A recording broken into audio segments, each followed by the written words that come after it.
Olá pessoal, tudo bem com vocês? Eu sou a Miriam Navarro e este é o quarto vídeo do meu diário de leitura da obra História da Educação e da Pedagogia de Maria Lúcia de Arruda Aranha. Vocês podem conferir os vídeos anteriores na playlist que eu vou deixar aqui nos cards. E também baixar o resumo dos capítulos lidos até aqui, o link está na descrição do vídeo. Hoje nós falaremos sobre o capítulo 4, Antiguidade Romana a Humanitas. A história da civilização romana tem um início semelhante à de outras civilizações que nós já estudamos. Tudo começa com a ocupação da península que hoje conhecemos como Itália. Os povos que ali chegaram começaram a se dedicar a atividades como a agricultura e o pastoreio. Não existia concepção de propriedade privada. Eles viviam em comunidade e repartiam tudo que produziam. Os costumes e tradições eram preservados, bem como o culto aos antepassados, e todos os clãs se submetiam à autoridade do pater-famílias.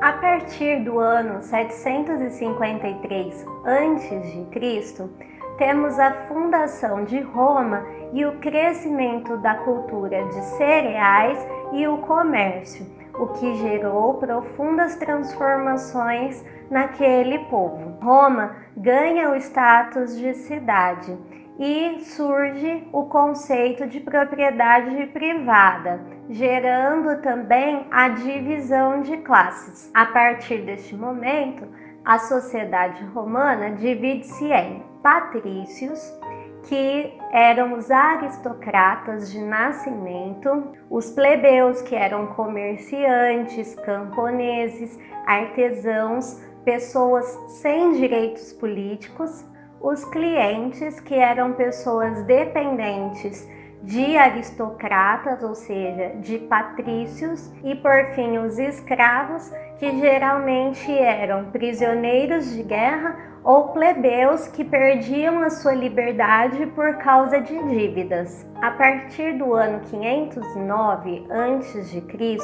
surgem novas transformações.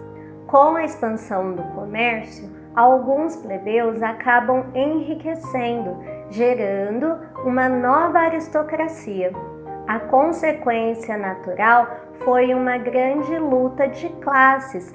Plebeus, que agora participavam da aristocracia, começavam a exigir direitos políticos. A atividade militar também aumenta consideravelmente neste período. Acontecem várias guerras e muitas conquistas de territórios. Também há um grande aumento no número de escravos que passam a trabalhar em construções, prestação de serviços e até como preceptores. Por volta do ano 146 a.C., os romanos conquistam a Grécia, ocasionando a fusão da cultura grega e romana. Então, entramos de fato no período do Império Romano, no qual há um grande desenvolvimento cultural e urbano. Neste momento, o escravismo se torna a base da economia e o governo necessita de mais funcionários para governar, então, os territórios conquistados e principalmente para cobrar impostos. Também há a instituição do direito romano e o surgimento do cristianismo, que inicialmente foi uma religião perseguida e posteriormente se tornou a religião oficial do império. No entanto, após anos de glória, o império entra em decadência. Temos então a ruralização da economia e as invasões bárbaras, que acabam provocando a divisão do império em ocidental, com sede em Roma, e oriental, com sede em Constantinopla, atual Istambul, na Turquia. Como é sabido de todos, as transformações ocorridas na sociedade, na cultura e na economia de um povo provoca transformações também na forma de educar as pessoas. Os romanos tinham um modelo educacional chamado Humanitas, que era pautado numa cultura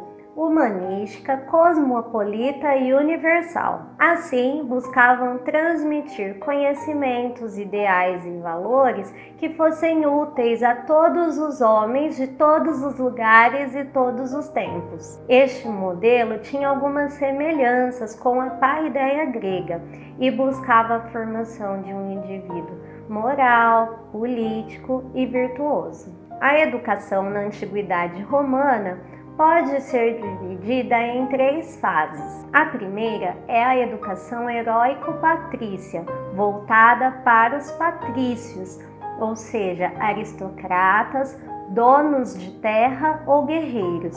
O objetivo era perpetuar os valores da nobreza de sangue e cultivar os ancestrais. O método utilizado era a imitação em práticas cotidianas. Então, as coisas aconteciam mais ou menos assim.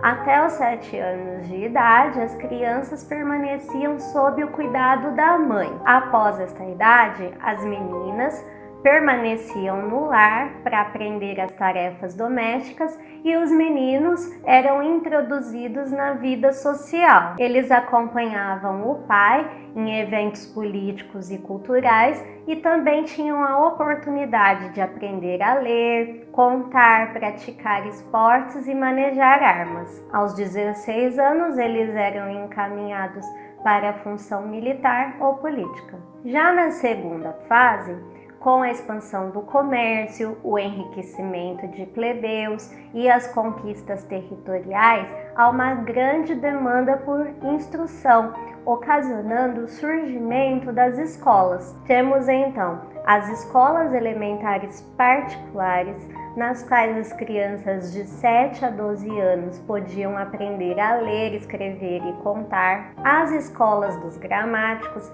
nas quais indivíduos dos 12 aos 16 anos aprendiam a arte de bem escrever e bem falar, a escola do retor, já num nível superior, que ensinava política, filosofia, direito e as disciplinas reais, e, se assim podemos dizer, uma escola militar que preparava guerreiros. Na terceira fase, ocorre a intervenção do Estado nos assuntos educacionais. Ocorre então a criação de muitas escolas e bibliotecas municipais, bem como a profissionalização docente, quando os professores passam a ser mais valorizados. A pedagogia romana era caracterizada pelo ócio digno, ou seja, os aristocratas se dedicavam a atividades intelectuais, culturais e políticas,